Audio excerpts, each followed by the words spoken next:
Мен осы екінші сынып, екінші С сыныбының домбырасының оқытушысы Дархан Ержанұлымын.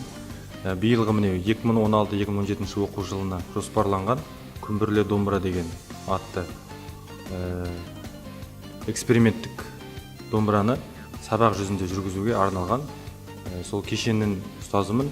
Екінші сыныбының арналған бұл домбыра сабақтары өте жақсы, өйткені жаңа күнделікті жетісіне 4 күн болады. Екінші сыныбы 2 топқа бөлінді. 2 топқа мына бірінші тобы кішкене деңгейлеуі жақсылау, екінші тобы ол жаңадан бастағандықтан біз осы жаңа оң қолдың қағысы, сол қолдың қойылымы, соны қойылып жатырмыз. Ең басты сол қазан айынан басталды. Бір айға жуық болды, міне 2 айға жуық кетті.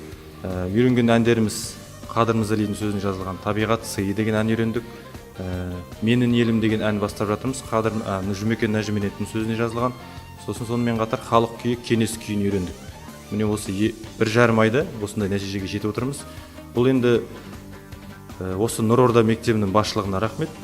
Осында жетісіне 4 рет сабақ енгізген, соның әсері болу керек. Сол сабағымыз осылай жалғаса берсін, өйткені домбыра аспабы қазақтың ұлттық аспабы, әр қазақтың баласы білуі міндетті.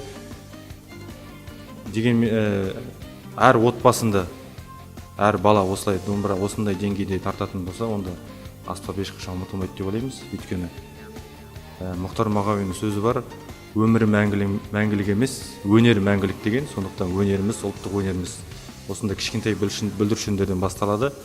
Домбыра аспабынан басталады, ұлттық аспаптан. Сол жасай берсін, осы күмбірле домбыра атты жобамыз жасай берсін.